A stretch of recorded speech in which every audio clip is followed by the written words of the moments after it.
Remplacement de la cartouche de CO2. Si l'eau pétillante est désactivée, cela peut indiquer que la cartouche de CO2 est vide et doit être remplacée. Ceci est également indiqué comme une notification. Pour remplacer la bouteille de dioxyde de carbone, accédez au menu de service avec votre code PIN. Pour remplacer le CO2, les arômes et les filtres, cliquez sur l'icône de remplacement située à côté du cylindre de CO2. Cela lancera un guide étape par étape qui vous accompagnera tout au long du processus, avec des informations supplémentaires et des illustrations pour vous aider. Prenez la bouteille de dioxyde de carbone vide du meuble. Le régulateur de pression est fixé à la bouteille.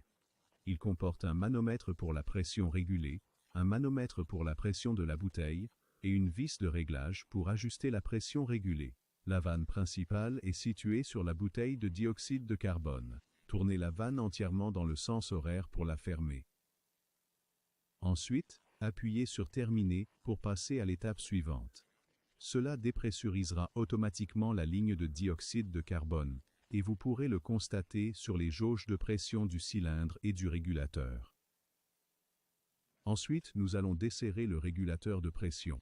Il est important de soutenir délicatement le régulateur de pression et de ne jamais forcer sur celui-ci, car cela pourrait provoquer des dommages et des fuites. Laissez le régulateur tourner librement, puis placez la clé CO2 sur l'écrou du régulateur. Tournez dans le sens inverse des aiguilles d'une montre pour le desserrer, puis continuez à le dévisser à la main. Le système est compatible avec toutes les bouteilles de dioxyde de carbone standard. Si votre nouvelle bouteille de dioxyde de carbone n'est pas identique à votre bouteille vide, vérifiez si le poids de remplissage du dioxyde de carbone a changé. Cela peut souvent être trouvé sur le cylindre sous forme d'autocollant, ou comme partie de la gravure. Si le poids de remplissage a changé, entrez simplement le nouveau poids en grammes, pour garantir un suivi précis.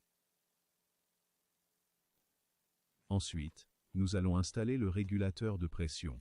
Prenez votre nouveau cylindre et enlevez le capuchon de protection. Prenez le régulateur de pression et vérifiez que le joint est bien en place. Soutenez doucement le régulateur pendant que vous le fixez à la main en tournant l'écrou du régulateur dans le sens des aiguilles d'une montre sur la bouteille de CO2. Relâchez le régulateur de pression et placez la clé pour CO2 sur l'écrou. Tournez dans le sens des aiguilles d'une montre pour bien serrer, puis retirez la clé. Ensuite, ouvrez complètement la vanne principale du cylindre de CO2 en la tournant dans le sens anti-horaire. Vous devriez voir la pression augmenter sur les deux manomètres, ce qui confirme que le cylindre plein est bien connecté. Dans l'étape suivante, le système vérifiera si la pression de CO2 régulée est dans la plage attendue. C'est généralement déjà le cas. Si ce n'est pas le cas, le système vous guidera pour ajuster la vis de réglage afin de modifier la pression régulée. Utilisez l'outil multifonction pour tourner l'écrou de blocage sous la vis de réglage dans le sens inverse des aiguilles d'une montre afin de le desserrer. Ensuite, avec l'autre côté de l'outil, ajustez la pression régulée en suivant les instructions du système. Le système indiquera lorsque la pression est dans la plage. Serrez délicatement l'écrou de blocage sous la vis de réglage en le tournant dans le sens des aiguilles d'une montre pour fixer la vis de réglage, puis passez à l'étape suivante. Vous pouvez maintenant placer la bouteille de dioxyde de carbone dans un endroit sûr, et la fixer si nécessaire pour éviter qu'elle ne bascule.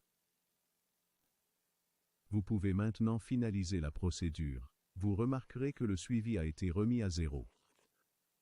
L'eau pétillante n'est plus désactivée et est prête à être servie.